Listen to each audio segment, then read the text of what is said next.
प्रतिदिन भोजन करते हैं, प्रतिदिन वस्त्र बदलते हैं, पहनते हैं, अच्छे से अच्छी कार होना चाहिए, अच्छा मकान होना चाहिए, अच्छी दुकान होना चाहिए, सब चीज़ अच्छी अच्छी अपन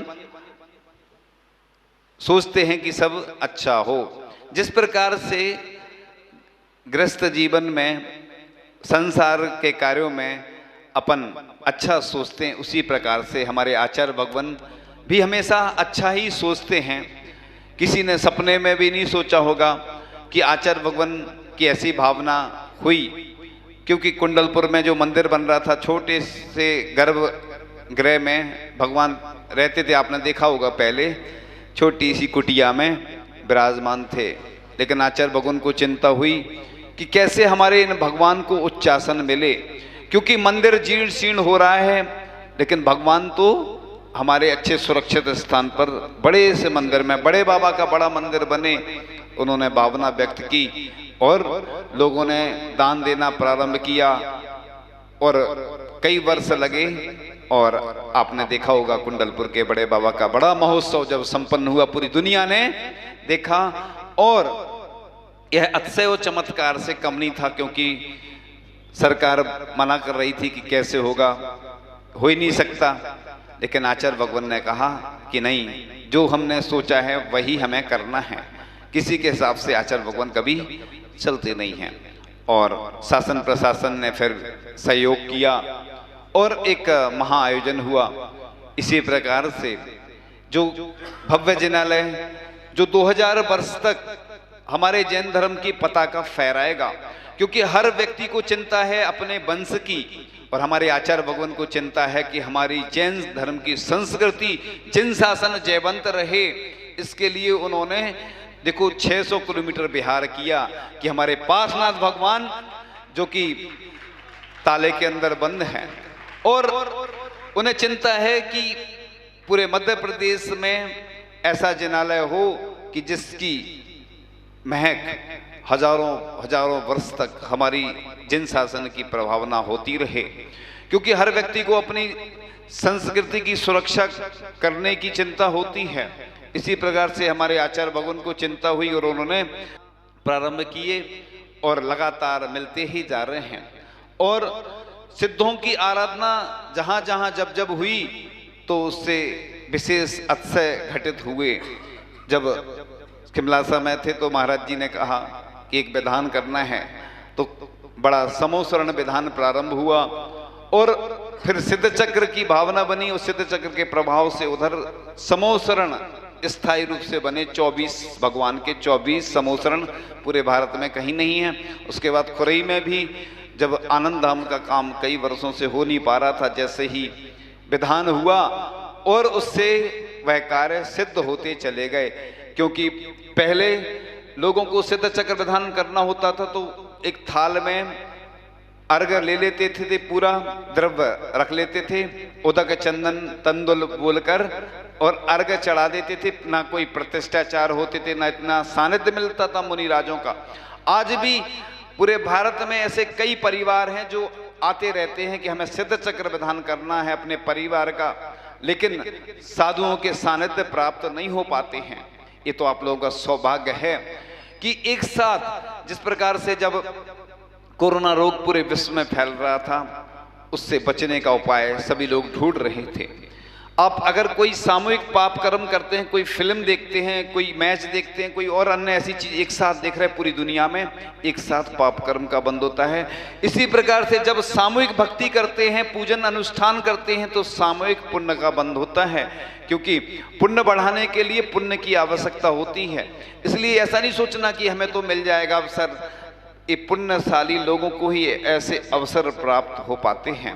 पंचकल्याणक में आपने देखा होगा, जो महापात्र बनते हैं वह मंच पर जब दिखते हैं तो लोगों को लगता है कि मैं भी थोड़ी सी राशि और बढ़ा देता तो मंच पर बैठकर करीब से भगवान के दर्शन होते, आचार्य श्री का सानिध्य प्राप्त होता, या जो मुनि संग रहते उनका सानिध्य पास से प्राप्त होता, अच्छे से क्रियाएं देखने मिलती, करने मिलती। नहीं तो जब सूर्य मंत्र की बात आती ना, तो सबको बाहर कर दिया जाता है कुछ पात्र छोड़कर। तो ये बिरले जीव ही होते हैं ऐसे पुण्यशाली अवसरों को प्राप्त करते हैं। ये भक्ति का अनुष्ठान है और वह दृश्य जब आप लोग देखेंगे तो आश्चर्यचकित हो जाएंगे, क्योंकि ऐसे दृश्य हर कोई को प्राप्त नहीं हो पाते।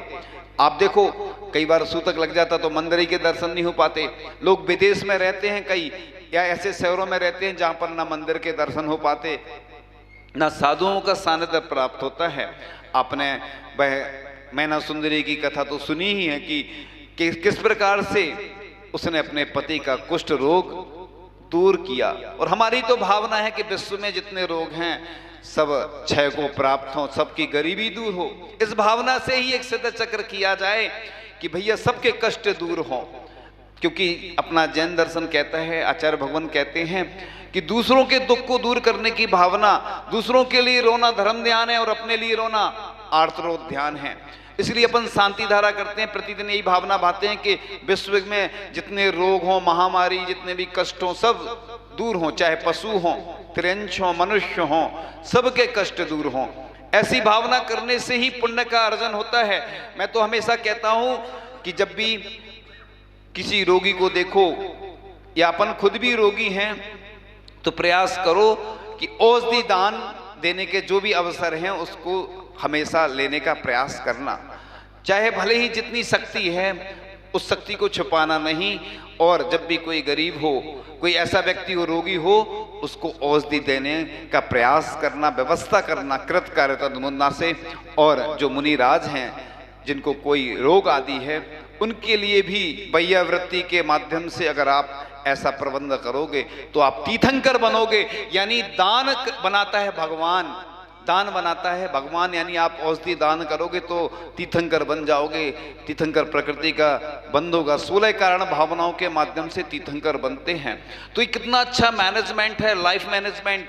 लोग आज सिखाते हैं कि लाइफ को ऐसे मैनेजमेंट करो, लेकिन ऑल लाइफ मैनेजमेंट का अगर कहीं पर तरीका बताया गया तो जैन धर्म में बताया गया है। क्योंकि मूलाचार में एक भट्टिकेर स्वामी जी ने एक बहुत अच्छी गाथा लिखी है, कदम चरे कदम चिट्ठे कदम आसे कदम से कदम भासे जय भुंजे जय कदम पावड़ा बजदी। यानी शिष्य गुरु महाराज से प्रश्न करता है, मैं कैसे चलूं, कैसे उठूं, कैसे बैठूं जिससे पाप का बंध ना हो। तो शिष्य जब प्रश्न करता है, गुरु महाराज बड़ी सरलता से, सहजता से उत्तर देते हैं, जदम चरे जदम चिट्ठे जदम आसे जदम से जदम भासे ज भुंजे ज एवं पावना बजदी। यानी तुम यत्न पूर्वक चलो, यत्न पूर्वक बैठो, यत्न पूर्वक शयन करो।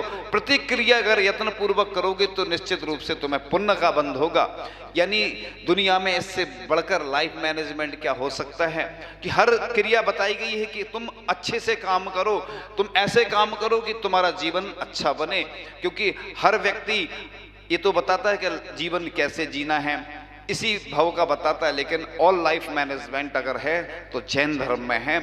तो आप लोग एक अनूठा अवसर प्राप्त हो रहा है भक्ति का कि आप लोग एक साथ अपने अपने मंदिर में तो प्रतिदिन अभिषेक करते, शांति धारा करते, पूजन करते, लेकिन जब सब मिलकर जब कोई कार्य होता है, पूरे लोग मिलकर काम करते तो उसकी अलग महिमा होती है। आचार्य भगवान उदाहरण देते हैं कि जब क्षीर समुद्र में जब जन्माभिषेक होता है ना, तो सब लोग हाथ लगा लेते हैं, 1008 कलशों से अभिषेक होता है। ऐसा दृश्य आचार्य भगवान कहते हैं कि प्रतिदिन अपन जब शांति धारा करते हैं तो ऐसा ही वह दृश्य होना चाहिए। उसके साथ साथ जब आहार देने का अवसर आचार्य भगवान को प्राप्त नहीं होता है लोगों को, तो आचार्य भगवान बोलते हैं जैसे शांति धारा में करते हो वैसे ही यहाँ पर भी आप लोग आहार देने में कर सकते हो। तो आचार्य भगवान की हमेशा भावना यही रहती है कि प्रत्येक व्यक्ति को जोड़ने का प्रयास रहता है। आचार्य भगवान हमेशा यही सोचते हैं कि दुनिया में सुख समृद्धि शांति कैसे आए। तो जब आचार्य भगवान ने लोगों को दान देने के लिए प्रेरित किया कि हमारे जिनालय 2000 वर्ष तक कैसे सुरक्षित रहें, क्योंकि पाषाण के जिनालय का पुण्य अनंत गुना लिखा है, यानी दुनिया में इससे ज्यादा पुण्य नहीं लिखा है।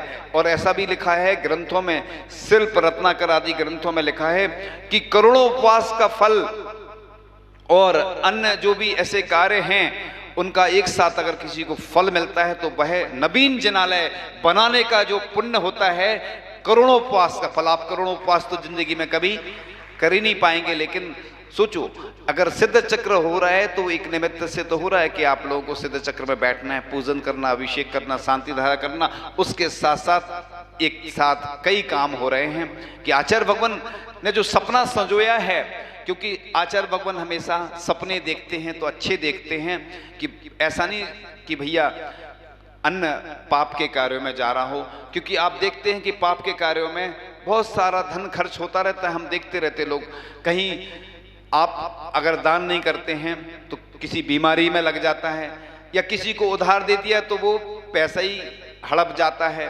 लेकिन यहाँ पर तो जो दान दिया जाता है, और हमने ऐसा भी प्रभाव देखा है दान का कि अभी अभी पाटनी जी के यहाँ से परिवार से लोग आए थे, और उन्होंने पाटनी जी ने अभी हमें कुंडलपुर में जब उनसे चर्चा हुई तो उन्होंने बताया स्वयं कि मैंने जब आचार्य पूज्य आचार्य ज्ञान सागर जी महाराज की समाधि के लिए मैंने कितना दिया था, 2000 रुपए के दान दिया था। कितने वर्ष हो गए पूज्य ज्ञान सागर जी की समाधि को? बहुत वर्ष हो गए। और उसका प्रभाव ऐसा पड़ा, अचिंत्य प्रभाव पड़ा कि आज उनको सबको मालूम है, पूरी दुनिया में उनकी प्रसिद्धि फैलती चली गई, और आचार्य भगवान का आशीर्वाद कृपा उनके ऊपर हमेशा बनी रहती है। तो आचार्य भगवान की आशीर्वाद और कृपा और प्रभु और गुरु की कृपा जिसके ऊपर हो जाती है तो दुनिया में उससे बढ़कर कोई शक्तिशाली जीव नहीं होता है। हम तो चाहते हैं कि आप लोग भी उन जैसी उदारता दिखाएं, डरे नहीं, घबराएं नहीं, क्योंकि लोग यही सोचते हैं कि अरे मैंने अभी तो कुछ दिया था। तो आप लोग यह जो भक्ति का अनुष्ठान है, उस भक्ति के अनुष्ठान के लिए आप लोग बस तैयार हो जाएं। यह एक सिर्फ कॉलोनी का नहीं है, यह पूरे भोपाल समाज का अनुष्ठान है। और वह धन है किस काम का जो छीने सुख चैन, शांति से ना जी सके बे काटे काहे के चैन। तो आप लोग इस प्रकार से उदारता दिखाइए, जुड़िए उस अनुष्ठान से। जम सकई तम की रही, जो शक्ति है वो करें, जो नहीं कर सकते उसकी भावना करें। सिर्फ ये नहीं कि हमारी शक्ति नहीं है, और आप अगर आपकी अनुकूलता नहीं है तो आप दूसरे लोगों को भी बैठा सकते हैं। पैसा इतना कमाइए घुटन सभी मिट जाए, इतना धन ना बढ़ाइए घुट घुट दम घुट जाए। तो लोग, कितने सारे लोग चले जाते हैं इस दुनिया से, लेकिन कंजूस प्रवृत्ति के जो लोग होते हैं उनका धन दूसरे लोग उपयोग करते हैं। इसलिए यह जो भक्ति का अनुष्ठान है, क्योंकि भक्ति मुक्ति महल की चाबी है। गुणीजनों में दान पूजा विनय बहुमान होना भक्ति है, और भक्ति सर्वश्रेष्ठ रस है। भक्ति जीने की कला सिखाती है, भक्ति मरण से बचाती है, भक्ति श्रद्धा की कसौटी है, पूजा भक्ति एक सरिता है, और विनय भक्ति का श्रेष्ठ तरीका है। प्रभु के गुणानुवाद को भक्ति, पूजा, अर्चना, वंदना या प्रार्थना भी कहते हैं। तो भक्ति से विशेष शक्तियाँ प्राप्त होती हैं और आध्यात्मिक सिद्धियां प्रकट होती हैं। मन का विकार धुल जाता है, इससे शरीर, समाज, देश, परिवार सब शुद्ध होते हैं। जिस प्रकार से आप लोगों ने इसके पहले भी ऐसे भक्ति के अनुष्ठान किए होंगे। एक नन्ही सी चींटी ने मुझे सिखा दिया, हिम्मत और हौसले का रास्ता दिखा दिया। राह में कई रोड़े और अड़चने आएंगी, यह जिंदगी भी तुझे बहुत रुलाएगी। सब कुछ त्याग कर जो सपनों की ओर चलता है उसे अपनी मंजिल का रास्ता सदा मिलता है। कभी मायूसी हाथ लगे तो रोना मत, अधूरे सपने छोड़कर कभी सोना मत। इसलिए सपने देखो तो अच्छे देखो। इस प्रकार से, जिस प्रकार से मैना सुंदरी ने अपने पति का कुष्ठ दूर किया था, उसी प्रकार से देखो गंधोदक की आज महिमा बताते हैं आप लोगों को कि कुष्ठ आदि रोगों का जो 6 कारण है, जो आपत्तियों के सतचक्र का निवारक है, जो शुभ गति के पथ का सहचारी है गंधोदक, जो निश्चय ही विघ्न राशि का विदारक है, जो पाप रूपी सर्प के लिए नाश करने वाला गरुण है, जो इच्छित सुखों को देने वाला महान कल्प वृक्ष है, जो मिथ्यात्व रूपी बेल को सुखाने के लिए सूर्य का तेज है, जो सार और असार के भेद को प्रकट करता है, जो समस्त यंत्रों में परम यंत्र है, जो सकल मंत्रों में शुभ मंत्र है, जो समस्त इंद्रियों का रिद्धियों का दाता है, जिससे सभी सिद्धियां प्राप्त होती। उस गंधोदक की स्वर्ग में देवों ने वंदना की, बेंतर गणों ने वंदना कर आनंद मनाया, मध्यलोक में मनुष्य वंदन ने वंदना कर पाताल लोक में नागेंद्रों ने वंदना की। वह गंधोदक ढुलता हुआ जहां जहां गया वहां वहां तुरंत उसकी वंदना की गई। एक बार मुझे संस्मरण याद आ रहा है, विदिशा में ब्रह्मचारी संजय भैया जी वहां से आए चांदखेड़ी से गंधोदक लेकर, और आचार्य श्री को एक बार गंधोदक दिया, आचार्य श्री ने एक बार ले लिया। फिर आचार्य भगवान ने दूसरी बार बुलाया, गंधोदक फिर से लिया, फिर से जाने लगे ब्रह्मचारी जी। आचार्य जी ने तीसरी बार फिर से बुलाया, फिर से तीसरी बार गंधोदक लिया। ब्रह्मचारी जी ने पूछा, आचार्य जी आपने ऐसा क्यों किया, ये कई बार में ले लेते। आचार्य भगवान बोले, देखो ये मैं उन प्रतिमाओं के दर्शन करने साक्षात नहीं पहुंच रहा हूं, लेकिन ये जो गंधोदक है, मैं इसी गंधोदक में भगवान के दर्शन करके वही भावना कर रहा हूं। देखो आप गंधोदक की कितनी महिमा अपरंपार है। पूज्य सुधा सागर जी महाराज कई बार बोला करते हैं कि अपने घर के लोग स्वयं अभिषेक करें और वह गंधोदक अपने परिवार को दें, घर में जो भी काम करने वाले हैं, त्रयंच आदि हैं, सबको दें, वो रखे रहें, फिर दूसरे दिन उसको विसर्जन कर दें। इसलिए हमेशा ऐसी भावना करना चाहिए। एक छोटा सा भजन कहकर अपनी बात पूर्ण करेंगे। आगे आगे अपनी ही अर्थी के मैं गाता चलूं, सिद्ध नाम सत्य है, अरिहंत नाम सत्य है। पीछे पीछे दूर तक दिख रही जो भीड़ है, पंछी साख से उड़ा खाली पड़ा नीड़ है। सृष्टि सारी देख ले पर्याय ही अनित्य है। सिद्ध नाम सत्य है, अरिहंत नाम सत्य है। जिनको मेरे सुख दुखों से कुछ नहीं था वास्ता, उनके ही कांधों पर मेरे कट रहा है रास्ता। आंख जब मुदी तो कोई शत्रु है ना मित्र है। सिद्ध नाम सत्य है, अरिहंत नाम सत्य है। डोरियों से मैं नहीं बंधा मेरा संस्कार था, एक कफन पर ही मेरा रह गया अधिकार था। तुम उसे उतारने जा रहे हैं सत्य है। सिद्ध नाम सत्य है, अरिहंत नाम सत्य है। आपके अनुराग को आज क्या ये हो गया, जिस क्षण चिता चढ़ा महान कैसे हो गया। जो अनित्य वो ही नित्य, नित्य ही अनित्य है। सिद्ध नाम सत्य है, अरिहंत नाम सत्य है। मैं अरूपी गंध दूर उड़ गई थी फूल से, लहर थी चली गई थी दूर मृत्युकूल से। सत्य देख हंस रहा कि जल रहा सत्य है। सिद्ध नाम सत्य है, अरिहंत नाम सत्य है। मैं तुम्हारे वंश से बिछड़ा हुआ हूँ देवता, आत्म तत्व छोड़कर मैं जगत को देखता। ए अनादिकाल की भूल का ही कृत्य है। सिद्ध नाम सत्य है, अरिहंत नाम सत्य है। सिद्ध नाम सत्य है, अरिहंत नाम सत्य। कब अंतिम श्वास हमारी निकल जाए, जीवन का कोई भरोसा नहीं है। इसलिए अपनी हर श्वास को सार्थक कर लेना, अपने जीवन को उस धर्म से जोड़ लेना, उस भक्ति से जोड़ लेना, जिससे आपका जीवन अच्छा बने, आपका जीवन अच्छा बने। इन्हीं भावनाओं के साथ परम पूज्य आचार्य भगवान गुरुदेव शिक्षक विद्यासागर जी महामुनि।